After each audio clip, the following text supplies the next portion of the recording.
the multi-awarded and the very charming Mr. Luis Manzano. Platinum Artist Award! Hi, Luis. Hi, Luis. How does it feel na ngayon mag-post ka na naman ng panibagong project sa ABS-CBN The Voice? Yeah, I'm a fan of The Voice, whatever franchise, especially the US franchise, na ang galing yung concept na yan. Na it's not about the backstory, it's not about the looks, it's not about yung bottom, it's about purely The Voice. And to be part of this family, na after a very successful season 1, I'm thankful na they considered me to be part of The Voice Kids. Anong biggest challenge? Lalo na mga bata yung contest? No, dealing with kids, but I'd like to think we got the proper training.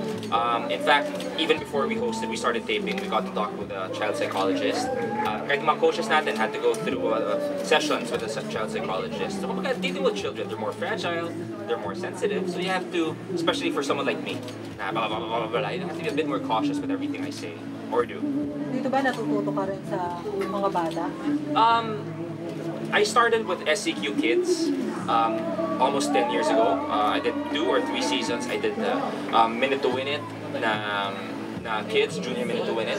Plus, I also, for PGT, we also encountered a lot of kids. So I'd like to think that I was well equipped before I even started The Voice Kids.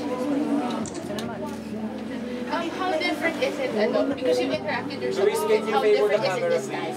Okay, medyo. Okay. Medyo, kausap ko yung sumasayaw na yan. Okay. Adjust lang konti, ayan. How different is it, kasi you said you've interacted with kids before, but how different is it with The Voice Kids? Right now, they're so much more determined. And these kids are so mature. Parang ang weird pakinggan na, for example, you know, we've had contestants from 8 to, for example, 8 years old. They've had 30 singing contests already. 30. Ganyan. So even if you see such a fragile young body, grabe din naman yung ano nila, yung maturity nila. So it's completely different yung mga kids ngayon. They know what they want, they're not afraid to pursue their dreams. It's not just the parents pushing them to join the competition. You know what they're after, what they really, really want is to be the voice of the Philippines. Thank you, Alexa. We have a question from Jesselyn Makaindog of Manila Bulletin. Okay, wait.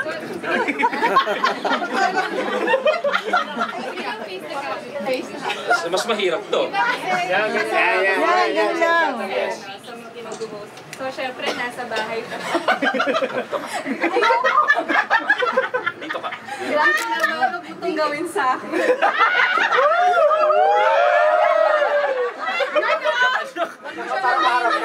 Parang di pa usap ko kaya.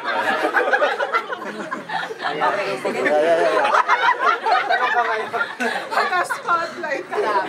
Parang proposal. Sagutin mo bakit mo kami. Trip-trip lang. Si Alex kasama mo sa BBB. Yes, So, kaso nasa BBB siya. So, paano set up? Then one is she's gonna be more of an anchor type din naman ang gagawin na. I'll be stage front, she's gonna be with our kids. Kasi one thing we discovered with Alex and I, you can't put us together. Definitely, it's a big mistake to put us together for a live show. Yung daldal naming dalawa, yung wala kaming ka-sense. We can talk about anything and everything and still not make sense. So I guess we're very fortunate.